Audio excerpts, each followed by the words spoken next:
IHSG. IHSG-nya kalau teman-teman perhatikan,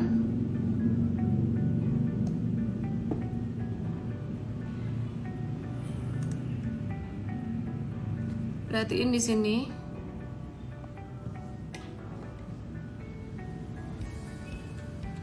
Dia pas banget kena resisten downtrendnya dia nih, downtrend lainnya dia. Dan ini menariknya dia ngebentuk inverse head and shoulders, tapi inverse head and shoulders-nya gede gitu.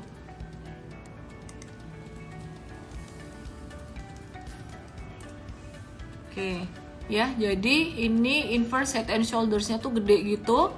Dan ini pas banget kena resisten dari downtrend line. Artinya gimana nih? Bagus nggak? Artinya dia sedang berjuang.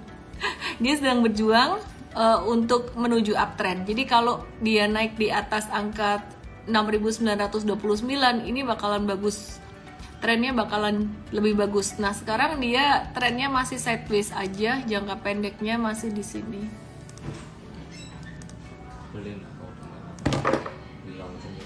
Oke, ya, ini jadi teman-teman perhatikan.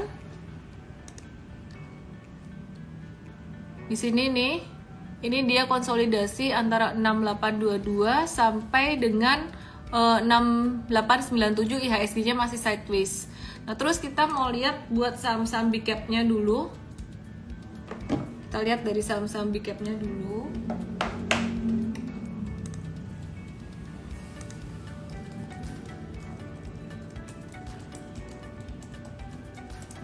Nih, ini BCA teman-teman. BCA-nya udah beberapa hari diskon ya. Jadi BCA udah beberapa hari diskon ini dia pas kena area sebenarnya supportnya 8350. Belum pas support sih, tapi nggak harus pas support, ini udah keluar hijaunya. Jadi perkiraan retracementnya BCA ini bakalan terbatas sampai di sini aja dan bakalan bisa mantul, bakalan bisa naik buat BCA-nya.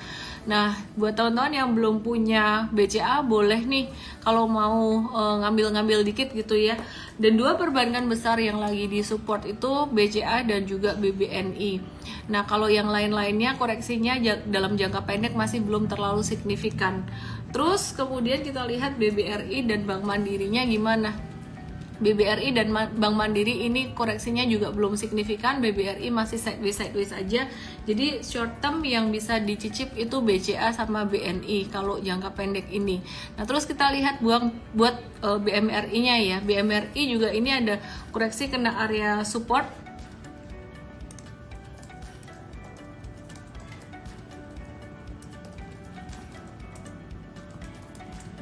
Ya, jadi ini pas kena area support di area sekitaran 9.600-an gitu.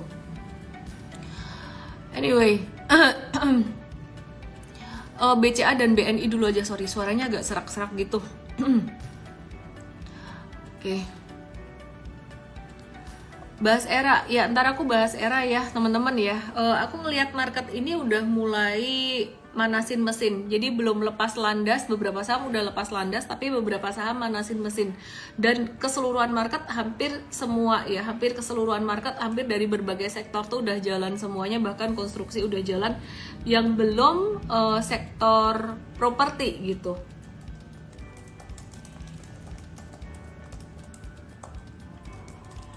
Ya, jadi yang belum sektor properti. Terus aku ngelihat market ini gimana kalau dia udah ada tanda-tanda recovery, dia udah ada tanda-tanda untuk mulai naik dari downtrend ke sideways, dan kemudian dari sideways ini jadi uptrend.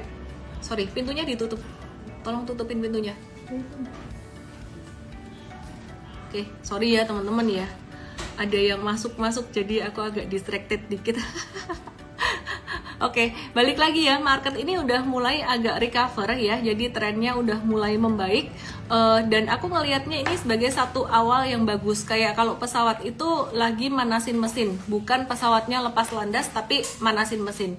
Untuk beberapa saham tertentu seperti RALS itu udah lepas landas, tapi beberapa saham tertentu itu lagi manasin mesin, seperti contohnya sektor poultry dan juga sektor properti. Nah, teman-teman, outlook bulan Februari ini gimana? Ini ditanya sama Ripra 22. Outlook bulan Februari ini gimana? Kita lihat IHSG di monthly chart ya. Sorry, tadi aku agak distracted, ada yang keluar masuk gitu. Nih udah pergi orangnya. Ada mbaknya masuk barusan lagi nyari sesuatu. Oke.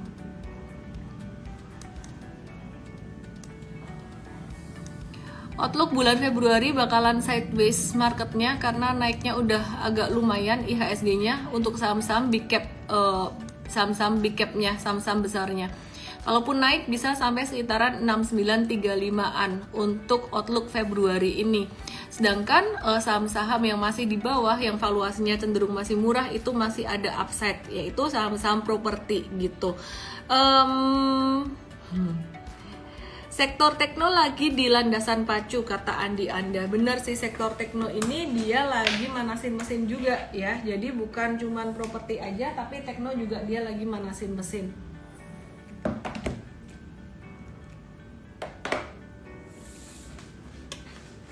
Oke. Kita mau review dari retail dulu ya. Dari retail dulu nih. Yang pertama ada saham Era Jaya Swasembada. Ya, saham Era Jaya Swasembada gimana nih?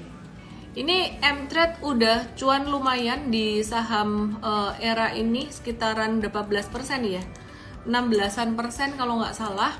Dan ini yang jangka pendek ini udah rawan profit taking teman-teman. Jangka pendeknya buat swing tradingnya, kita lihat ya, ini merah volume transaksinya besar. Ini gimana nih?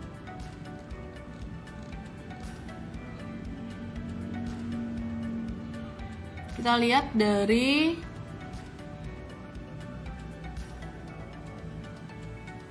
jam 9 tadi. Jadi volume ini besar di mana? Volumenya besar di mana? Meskipun sore market tuh closingannya Era ini agak-agak turun, tapi dia masih tinggi itu pas jam 10 tanggal 2 Februari jam 10 sama jam sekitaran setengah 2-an ini volumenya naik tinggi. Jadi ya masih cukup oke. Oke, terus jangka menengah teman-teman yang sempat ikutan beli M-Trade kemarin beberapa hari yang lalu di tanggal 26 Januari kalau nggak salah, itu di hold aja dulu. Jadi masih oke, masih bagus.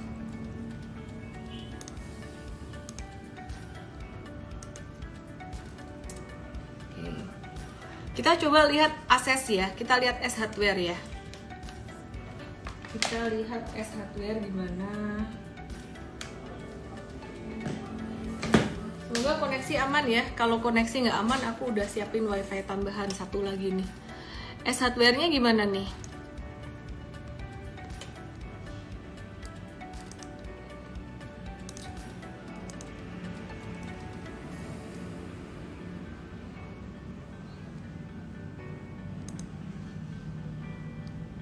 Ya, jadi S Hardware ini menarik teman-teman. Dia tuh lagi di area support ya, setelah dia naik beberapa hari, terus kemudian agak ada koreksi dikit. Meskipun supportnya S Hardware itu nggak terlalu kuat ya, supportnya tuh support yang support yang minor aja gitu.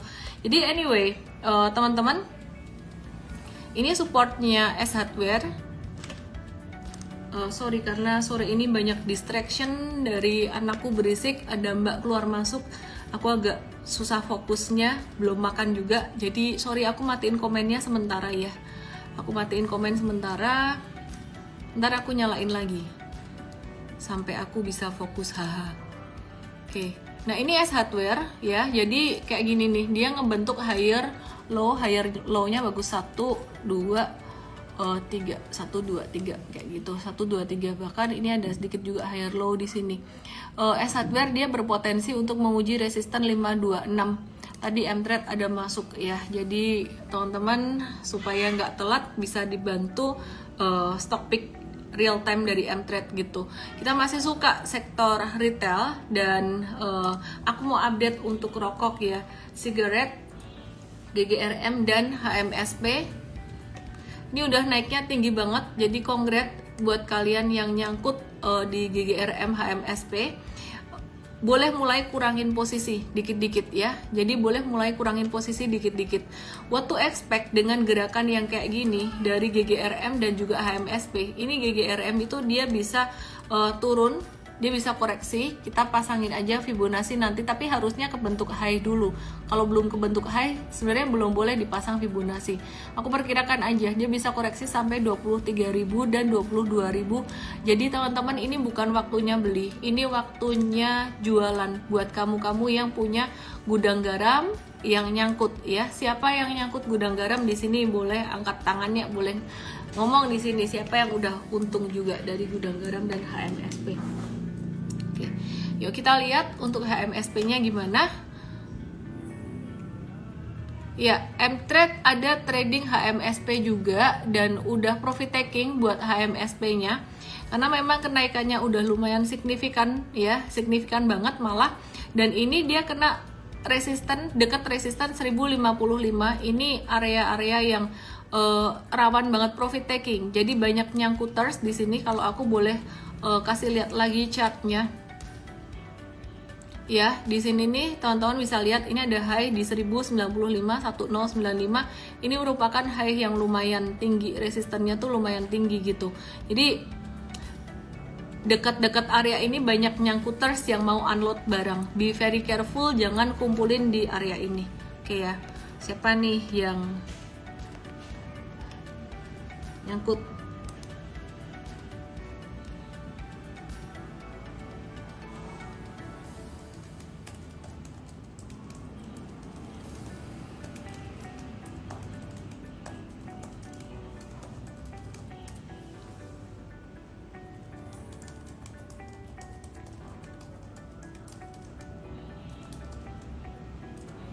Oke. Kok ada yang pengen nyangkut? Jangan dong. Ntar nyangkut beneran pusing loh. Rokok kenapa naik? Nggak ada sentimen yang gimana-gimana, udah kemurahan banget. Valuasinya udah kemurahan banget sih. Dan gudang garam ini perusahaan yang dia juga kuat, bagus ya. Jadi satu Kediri itu kayak punya gudang garam, ada rumah sakit punya dia. Memang perusahaannya kuat gitu, jadi ada fundamentalnya gitu ya, daripada perusahaan-perusahaan teknologi yang masih bakar duit. Jadi ya saya rasa sih investor gede itu udah mulai quote on quote cari mainan lain gitu, dibandingkan saham-saham yang memang blue chip aja atau big cap aja gitu, big cap perbankan kayak gitu tuh kan udah valuasinya agak-agak tinggi. Meskipun upside-nya untuk perbankan tuh masih oke, karena earnings untuk perbankan juga masih oke ya.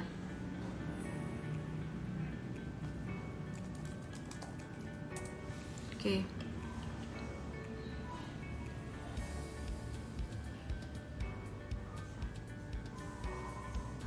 Ayam-ayaman gimana nih ayam-ayaman? Aduh, belum makan bilang ayam-ayaman, jadi lapar deh saya.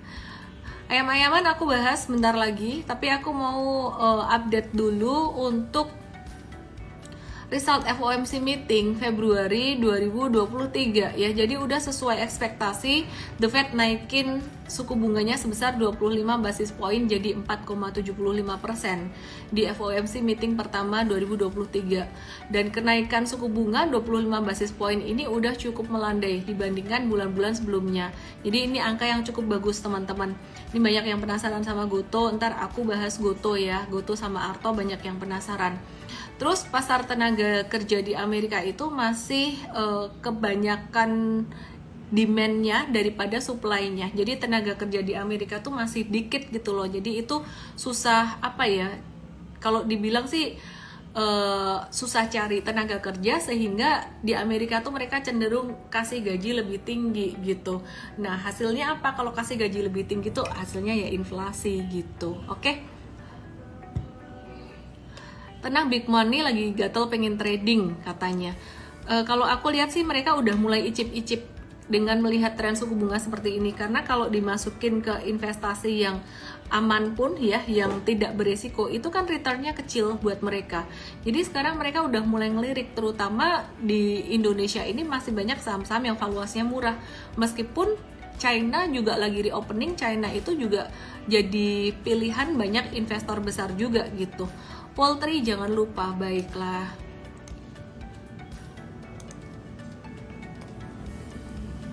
Besok aku ke Surabaya guys. Makan apa ya di Surabaya ya? Cepin, mari kita lihat Cepin. Yuk.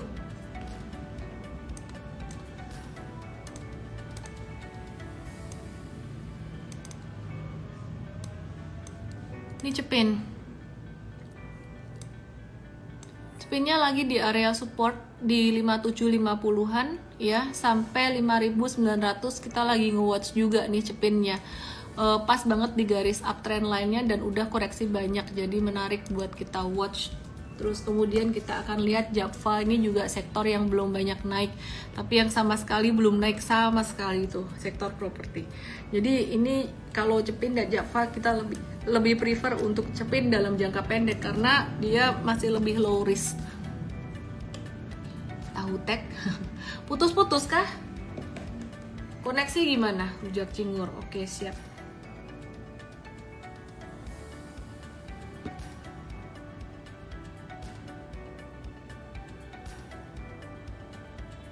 Apeng, banyak nih. Nanti DM saya ya, kuliner Surabaya di mana. Aku ingat ayam pahlawan, burung dara pahlawan tuh enak banget. Aku ganti wifi dulu sebentar ya, sebentar. Aku ganti wifi dulu. What's up? Well, do you have tape? Tape. Please, I need tape. Tape? Tanya Mbak ada tape. Mbak punya tape. Sorry ya, anak nyela. Oke, aku lanjutin ya. Duh lapar malah bahas makanan nih. Oke, ini ada yang menarik dari OPEC. OPEC itu pertahankan pemangkasan produksi. Jadi OPEC Plus setuju untuk memangkas target produksinya sebesar 2 juta barrel per hari, ya sekitar 2% dari permintaan dunia. Nah, di tengah lonjakan permintaan China dan juga prospek masukan Rusia yang nggak pasti, ini bakalan bikin harga minyak juga bisa jadi naik, bisa jadi agak lebih tinggi gitu. Terus saat ini kita lihat harga saham yang terkait dengan sektor minyak kayak gimana. Mari kita lihat Medco. Yang kuliner-kuliner Surabaya tolong dijapri aja. Bebek Sinjai.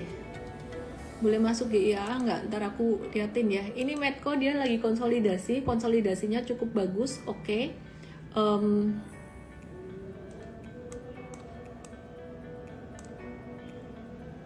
Dia lagi turun ke area support terdekatnya sekitaran 13.20, terus kemudian ada potensi dia turun sampai ke level 12.55 ya. Jadi ada normal correction di sini. Untuk Medco naiknya udah agak ketinggian, jangan dikejar ya untuk Medco-nya ya. Jangan dikejar. Nah, ini secara monthly chart-nya ini udah ketinggian juga. Aku paling sering lihat monthly chart tuh garis kemiringan trennya gimana. Kalau garis kemiringan tren di monthly chart udah tinggi kayak gini, ini dia perlu konsolidasi, perlu 1 atau 2 candle untuk turun dulu. Artinya ada 1 atau 2 bulan untuk turun dulu gitu. Ya, kalau misalkan bulan Februari naik lagi, ya berarti itu tinggal sisa-sisa aja, nge-hold aja gitu. Kita lihat dulu pattern konsolidasinya gimana. Semoga dia ada konsolidasi yang lebih panjang sehingga kalau breakout, itu breakoutnya juga akan lebih bagus. Oke? Pak Wan Kapasari, baik.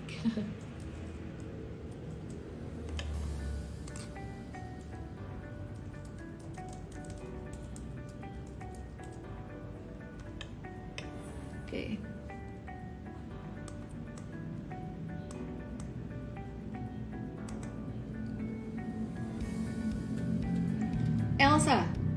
Elnusa sekarang lagi di downtrend line. Aku hapus downtrend line-nya dia karena ini sebenarnya downtrend line-nya di sini dan dia udah uptrend sekarang ya.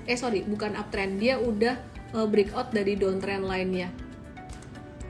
Jadi teman-teman sekarang kalau diperhatikan L1 dia trennya lagi sideways dan menarik banget.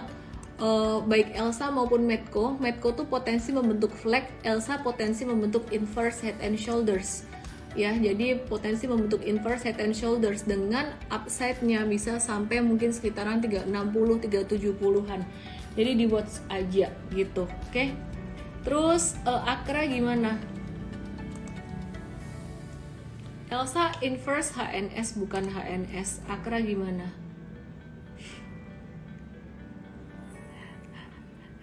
Budi Kaing nangendi iki.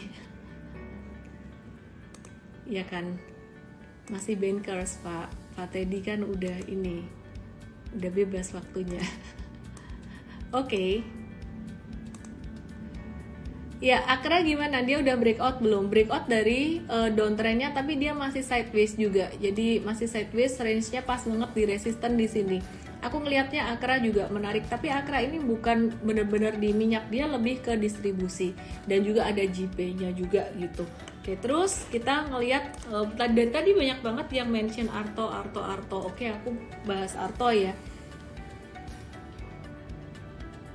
Bird naik terus, gak ada yang bahas. Aku bahas kok beberapa waktu yang lalu.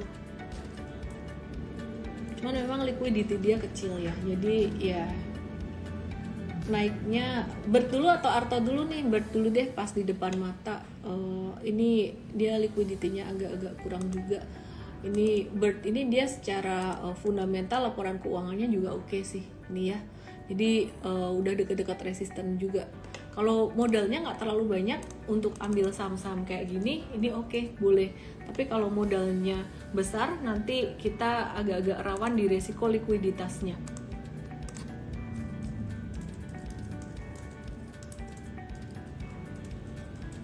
Oke, lontong balap, lontong kupang. Oke, kita ke Arto ya. Sorry ya, aku ngomong agak-agak slow.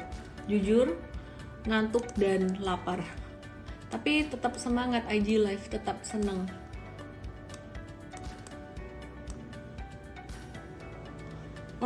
Arto ini kita udah watch berhari-hari dan patternnya akumulasi, dia bisa nyusul BBYB secara teknikal. Terus Arto ini tonton, kalau perhatikan dia di area support di sini ya, di area support. Kemarin M-Trade ada beli sebelum naik dan hari ini Artonya naik ya sekitaran 12,85%. Kemungkinan yang jangka pendek ya masih di hold sih Arto. Kita juga akan tambahkan buat yang jangka menengah.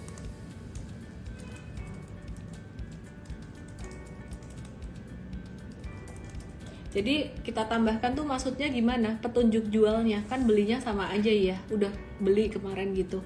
Jadi nanti kita akan kasih petunjuk jual untuk jangka pendek gimana, jangka menengah gimana. Kenapa sih kok Arto berani taruh buat jangka menengah? Karena dia tuh benar-benar di stage 1 di bottomnya banget gitu. Jadi 4 tuh turun, 1 tuh di bottom dan belum naik sama sekali. Ini kalau kita ngelihat chart monthly-nya, ini mirip-mirip kayak chartnya S Hardware ya. S Hardware kan turun, cuman ada bedanya sih, aku nanti kasih lihat ya, beda sektor ini dan beda pattern. Ini jatuhnya dalam banget, selama beberapa bulan belum ada pantulan, jadi ada potensi untuk pantulan dikit lah gitu untuk Arto ini. Oke, terus kita akan lihat untuk S Hardware gimana. S Hardware bedanya apa sama Arto, meskipun secara monthly itu banyak turunnya ya, banyak turunnya, tapi ada bedanya. Sebentar, aku bersihin dulu drawingnya. Bedanya gini, Arto itu abis naik dia langsung turun, jadi secara histori itu masih belum teruji sebenarnya. Tapi kalau S Hardware ini sebenarnya dia tuh udah teruji secara waktu, kelihatan di sini naik terus sideways jangka waktu tahunan ini, tapi kemudian dia naik lagi. Perusahaan yang fundamentalnya bagus tuh gitu. Nah ini dia kena pandemi, efek abis pandemi dia turun. Jadi ini chartnya dia ada potensi dia bakalan naik dan bisa sustainable lagi gitu. Jadi itu bedanya dengan Arto tadi untuk technical chartnya. Oke, terus aku pengen bahas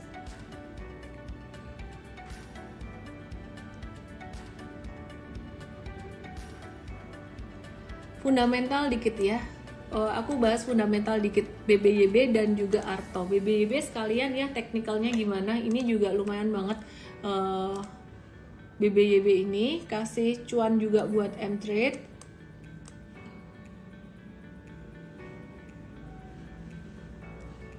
Oke, BBYB kita masih punya jangka menengahnya, bisa dilihat di sini. Ini pattern dia membentuk saucer gitu, dan cakepnya dia rapi banget ngebentuk higher low-nya tuh rapi banget, 1, 2, 3 ya.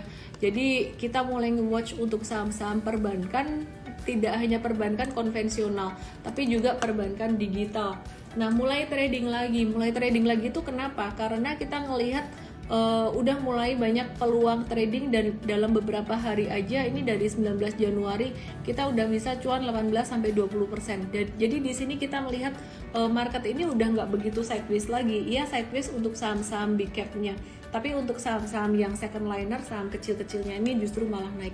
Aduh, Anas Munaji nasi Padang. GoFood nasi Padang kali ya. PBYB dan Arto.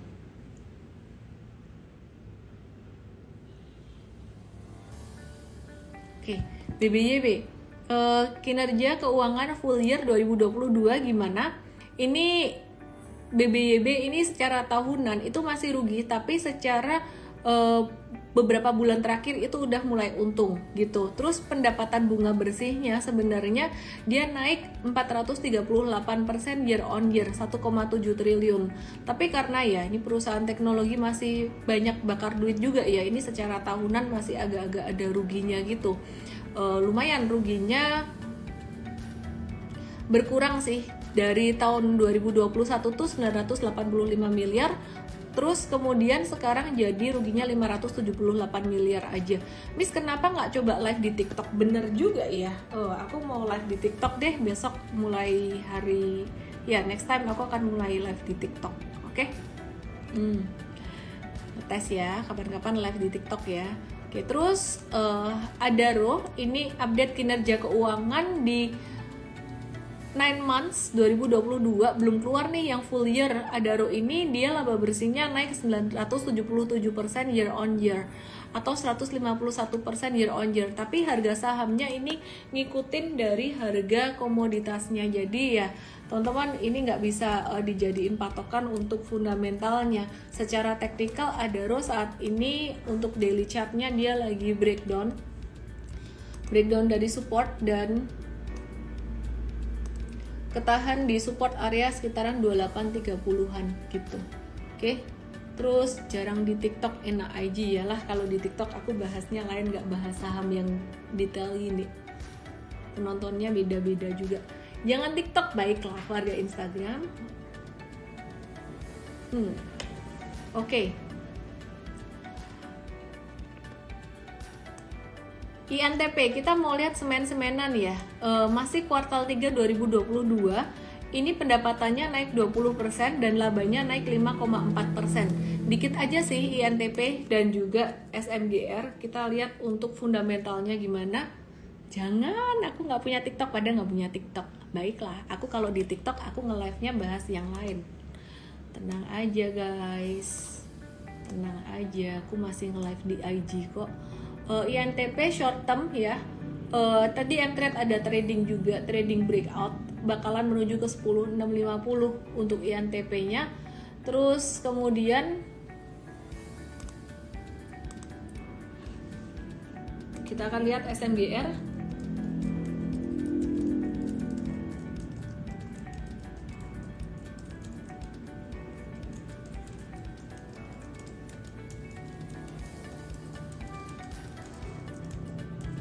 Oke.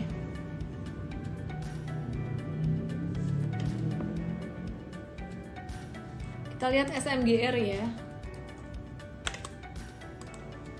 Meskipun aku malam hari agak-agak suaranya nggak begitu kenceng, tapi sebenarnya marketnya justru malah trennya udah mulai membaik ya. Jadi kalau ada yang nanya, wah value transaksi hari ini cuman sekitaran 10 triliun, 10,1 triliun, sepi dong, nggak bagus dong. Nggak kok, ini udah mulai membaik, tren market udah mulai bagus. Jadi saham-saham yang tadinya turun udah mulai sideways, yang sideways udah mulai naik gitu ya. Jadi kalau aku suara begini itu bukan berarti marketnya nggak bagus. Kalau nggak bagus, aku mau semangat berapi-api pun aku akan kasih tahu nggak bagus, kasih tahu bukan kasih tempe.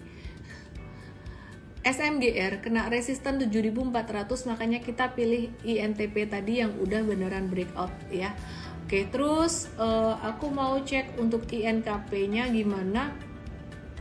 Ada beberapa saham watchlist buat Mtrade, besok ada 3, ada dari sektor komoditas, teknologi, dan juga dari perbankan juga. Aku mau cek untuk saham lama aku nggak ngecek ini.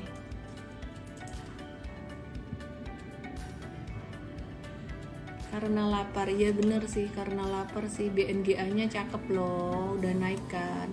Ini termasuk salah satu saham yang diinvest sama Mvest gitu ya, yang dipilih sama Mvest, dan timingnya waktu itu pas banget sih. Mvest batch 2 nanti kemungkinan sahamnya akan beda dari Mvest yang sekarang. Jadi kalau kalian mau masuk Mvest, masuk aja yang batch sekarang nggak apa-apa ya. Benefitnya sama, untuk konten-konten yang udah terlewat ada di record juga. Yang paling penting tuh timing beli sahamnya. Timing beli sahamnya itu nggak bisa diulang lagi kan. Jadi kalau mau masuk yang sekarang aja. Goto lali meneh, oke ya deh Goto. Goto hari ini breakout. Cakep breakoutnya, cuman Mtrade udah ada banyak saham di bidang teknologi dan digital. Dan kita udah ada di BBYP serta Arto. Jadi Goto hari ini tadi naik volumenya lumayan, kita nggak ambil. Goto bakalan bisa sampai ke level 150. Jadi kalau ada yang punya baru beli, boleh hold. Yang nyangkut mulai kurangin posisi dikit-dikit ya.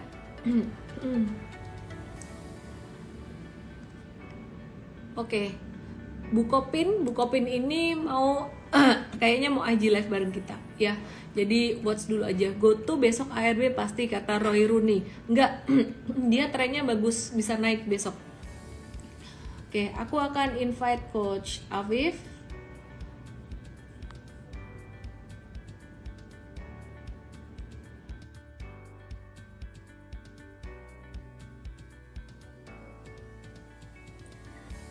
Di Sabtu nanti ada cuantastik, teman-teman bisa daftar ke mtrade.id/cuantastik, bahas cara praktis, tahu potensi saham naik, which is cara teknikal ya, teknikal dan juga fundamental akan diupdate juga. Halo Coach Afif. Miss Ellen, selamat pagi, selamat malam semuanya. Lu motivator banget sih, Viv, malam ini bilang pagi. Oke. Suku bunga Amerika ini udah naik sesuai ekspektasi. Ke depan tuh bakalan gimana sekalian? Hari ini saham-saham naik ya. Jadi ada katalis dan kebijakan ODOL alias odol. Ini bakalan jadi sentimen negatif atau positif? Jelasin dulu dong odol ini apa. Mungkin saya mulai dari yang makro dulu ya, misalnya. Kayaknya hari ini tuh market ada sedikit miss dari katalis suku bunga ya. Karena kalau saya lihat itu memang suku bunga, kalau kita hanya lihat suku bunga itu udah sesuai ekspektasi teman-teman. Jadi ya 25 basis point, orang-orang juga dari jauh-jauh hari udah ekspektasi seperti itu gitu. Tapi kemarin itu Pak Powell, gubernurnya The Fed itu dia ngasih speech juga tentang bagaimana proyeksi dari suku bunga AS, yang dia bilang kalau mungkin akan ada kenaikan suku bunga yang lebih besar daripada yang diekspektasikan oleh investor. Itu yang seharusnya diperhatikan oleh pasar, tapi kemarin kayaknya pasar lebih melihat sisi optimis dari suku bunga itu. Ya, itu mungkin akan kita lihat ke depannya ya. Jadi sebelumnya itu market itu ekspektasi suku bunga AS itu kayaknya naik sekali lagi deh gitu di bulan Mei besok gitu. Tapi ternyata The Fed itu bilang mungkin akan ada kenaikan 2 kali. Jadi ini yang mungkin akan kita perhatikan ke depannya untuk suku bunga. Terus untuk Indonesia gimana? Saya rasa Indonesia masih positif ya, karena kan kemarin di pertengahan bulan Januari itu Pak Peri itu BI bilang bahwa suku bunga BI kayaknya naiknya sudah cukup gitu ya, nggak akan naik lebih tinggi lagi. Yang ini juga harusnya akan bagus untuk ekonomi kita dan juga konsumsi masyarakat, yang terutama untuk saham-saham yang memiliki sensitivitas tinggi ke suku bunga ya, kayak teknologi, kemudian properti. Kita udah lihat aktivitas saham di beberapa sektor yang sensitivitasnya tinggi ke suku bunga itu udah mulai atraktif. Itu jadi mungkin akan jadi katalis bagus buat beberapa sektor gitu ya. Terus tadi dari sisi odol ya, mungkin teman-teman juga sudah beberapa ngikutin ya, odol itu overloading teman-teman. Jadi pemerintah itu mulai akan berlakukan pengetatan untuk kebijakan odol ini. Jadi ceritanya itu gini, di beberapa tahun terakhir itu suku bunga sih, jalan-jalan di Indonesia itu banyak yang rusak teman-teman. Dan indikasinya itu kerusakan ini itu karena banyak truk-truk yang mereka itu overload, bebannya terlalu besar, itu mereka lewat. Jadi jalannya banyak rusak. Nah, mulai Januari kemarin itu pemerintah memutuskan kayaknya kita perlu perketat lagi kebijakan odol ini. Jadi nanti truk-truk yang size-nya besar, kemudian truk-truk yang bobotnya itu berat banget, overload gitu, itu nggak akan boleh melintas di jalan di Indonesia gitu. Yang ini akan menjadi katalis negatif bagi semen, teman-teman. Seharusnya gitu ya. Kenapa? Ya karena dulu mungkin semen itu dalam satu truk bisa ngangkut sekitar mungkin 50 ton gitu ya, 50 ton semen. Tapi sekarang dengan adanya kebijakan odol itu mungkin hanya 20 ton aja satu perjalanan, sehingga mereka membutuhkan untuk sewa 2 kali truk gitu. Itu yang mungkin akan berdampak negatif, terutama dari sisi beban perjalanannya atau beban transportasinya. Karena ternyata di perusahaan semen itu sekitar 70-80% dari beban perjalanan mereka itu dari transportasi. Itu yang mungkin akan membebani. Tapi memang yang perlu dilihat lagi tentang semen terkait dengan odol ini adalah seberapa efektif pemerintah itu memberlakukan peraturannya. Karena kalau misalkan pemerintah itu hanya memberlakukan mungkin 25% di jalan Indonesia, ya mungkin nggak ada masalah gitu. Tapi kalau misalkan ternyata pemerintah itu ketat banget sampai mungkin 100% jalan-jalan besar di Indonesia diberlakukan zero odol gitu, semua yang overload nggak boleh lewat, itu mungkin akan bisa menggerus laba bersihnya semen ya. Mungkin sekitar 16-18% dari laba bersihnya semen itu bisa tergerus kalau misalkan odol ini efektif 100%. Jadi itu yang mungkin akan kita perhatikan ke depannya. Tapi memang kalau kita lihat secara keseluruhan, sektor semen saya rasa tahun ini cukup bagus, tapi nggak bagus-bagus amat gitu. Karena kan tahun 2023 ya ini tahunnya politik ya. Biasanya kalau tahun politik itu penjualan semen itu flat, nggak naik nggak turun gitu. Tapi ya ada sisi positif dari beban dari batu bara ya yang mulai turun. Mungkin itu, Miss. Kalau aku sih optimis, Coach. Kenapa? Kenapa? Karena tahun lalu itu batu bara kan naik tinggi. Nah, itu Indonesia kan Indonesia punya komoditi itu kan besar ya. Industri komoditi itu besar. Itu bagi-bagi rezeki, bukan cuma bosnya aja, tapi industri batu bara tuh besar, jadi banyak yang kaya dari komoditas batu bara. Dan duitnya kemana? Ada pepatah mengatakan, tepatnya Pak Tung yang mengatakan, orang kaya karena properti atau orang kaya lalu main properti. Jadi kalau mereka punya duitnya kemana? Nggak semuanya ke saham atau ke obligasi, mereka akan ke properti. Jadi properti, kalau misalkan properti bagus, nanti ya pasti bangun properti pakai apa sih? Pakai semen kan. Jadi ya ada plus minusnya lah semuanya. Ya, tapi kita tetap harus antisipasi dengan sentimen negatif gini juga supaya nggak terlalu over euforia gitu. Aku kalau lapar kok jadi bijaksana ya kayaknya. Oke deh, Coach Afif. Jadi suku bunga Amerika udah sesuai ekspektasi. Semoga nanti The Fed juga nggak aneh-aneh tiba-tiba naikin suku bunga sampai ini ya. Jadi puncaknya sekitaran bulan Maret ya, Coach Afif ya. Kalau nggak Maret, Mei, Miss. Nah jadi nanti kalau saya ulang tahun saham nggak boleh turun ya. Harus naik. Jadi teman-teman, suku bunga itu ditahan kenaikannya, udah mencapai puncak mungkin sekitar Maret atau Mei.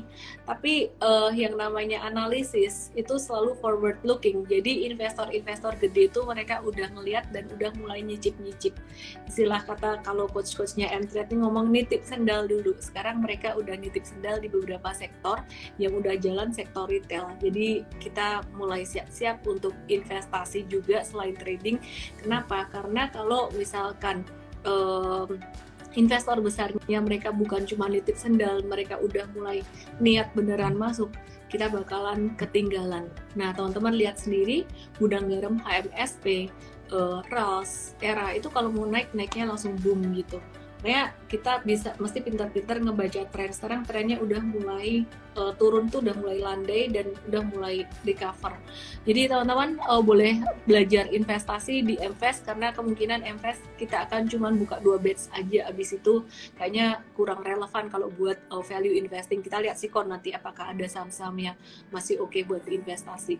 Jadi langsung aja ke bit.ly/daftar Mvest, karena last day early bird Mvest untuk batch 2. Mau pakai harga batch 2 masuk ke batch 1 juga silahkan. Oke, Coach Afif kasih pesen dong buat teman-teman biar semangat. Ya, untuk investasi terutama di saham teman-teman, kayaknya ini sudah mulai recovery ya. Teman-teman bisa lihat deh, flow-nya asing kayaknya udah mulai masuk dikit-dikit ya, meskipun belum agresif ya, tapi ya ini mulai ada tanda-tanda asing mulai masuk, dan ini juga jadi sinyal bahwa mungkin market kita akan mulai bergairah gitu. Ya, terutama setelah melihat saham-saham di emerging market ya, di negara-negara berkembang lain kayak Hong Kong, China, terus Malaysia, Thailand itu sudah naik tinggi teman-teman, dan naik tingginya itu melebihi kenaikan IHSG gitu. Jadi saya rasa investor asing akan mulai melihat bahwa IHSG jadi salah satu indeks yang cukup menarik lagi, terutama secara valuasi setelah kemarin valuasi IHSG cukup premium. Mungkin itu, Miss. Oke deh, thank you semuanya. Selamat malam, thank you Coach Afif. Selamat beristirahat dan selamat makan. Dadah Thank you semua. semuanya. Good night. Bye. Jangan lupa daftar Mvest ya teman-teman ya. Nanti kita akan kayaknya nggak sampai ada lebih dari batch 2. Kalian lagi apa sih? Penasaran? Nonton IG Live sambil apa? Sedih lihat GGRM sempat hold terus kelamaan, capek dibuang dia terus. Kalau perusahaan yang bukan saham-saham gorengan itu turun dalam, pasti naik lagi, cuman kapan naiknya ya tinggal sabar aja gitu. Bahkan di delisting juga kok. Ambil apa sih kalian? Tiduran. Herman Selibel tiduran, dia sambil dinner tiduran deh, sambil di jalan Jakarta. Katanya mau catering. Oke. Siap. Tidak, sisi